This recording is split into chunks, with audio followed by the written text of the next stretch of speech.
The daily স্টারের হাতে এসেছে বিমানবন্দরে আগুন লাগার আগ মুহূর্তের সিসিটিভি ফুটেজ।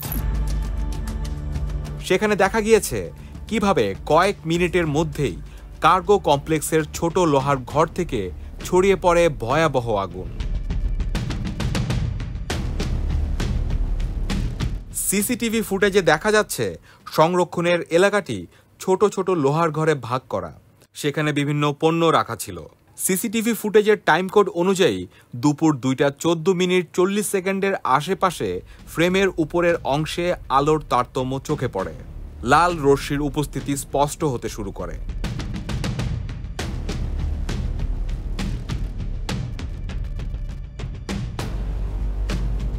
ঠিক 2:15 থেকে ক্যামেরা ফ্রেমের উপরে বাম দিক থেকে ধোঁয়ার উপস্থিতি লক্ষ্য করা যায়।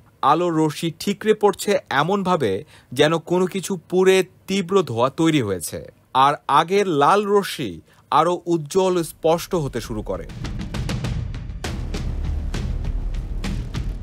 পরের কয়েক সেকেন্ডে ধোঁয়ার পরিমাণ বাড়তে দেখা যায়। ক্যামেরার বামে উপরের ফ্রেমে দেখে প্রতীয়মান হয় আগুন তীব্রতর হয়েছে। 2:19 লোহার বাউন্ডারি ভেদ করে মেঝেতে আগুনের শিখার প্রতিফলন দেখা যায়। ক্রমে ছড়িয়ে পড়তে থাকে সে আগুন। ঠিক 5 সেকেন্ড পরই ঘটে বৈদ্যুতিক বিস্ফোরণ। পরবর্তী কয়েক মিনিটের মধ্যে আগুন ছড়িয়ে পড়ে পুরো ঘরে। পুড়তে থাকে সেখানে থাকা পণ্য।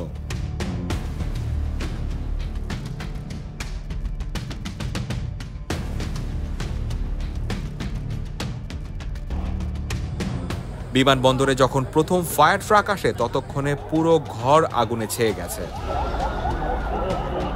তদন্তে দেখা গেছে পণ্য অরক্ষিতভাবে রাখা এবং পর্যাপ্ত অগ্নি নিরাপত্তা ব্যবস্থা না থাকায় ভয়াবহ এই অগ্নিকাণ্ড ঘটে।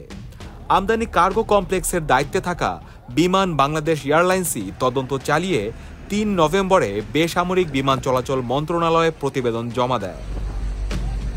প্রথমে আগুন লাগে কুরিয়ার বিল্ডিং নামে একটি স্থাপনায়। সেখান থেকে আমদানি কার্গো অংশে ছড়িয়ে পড়ে।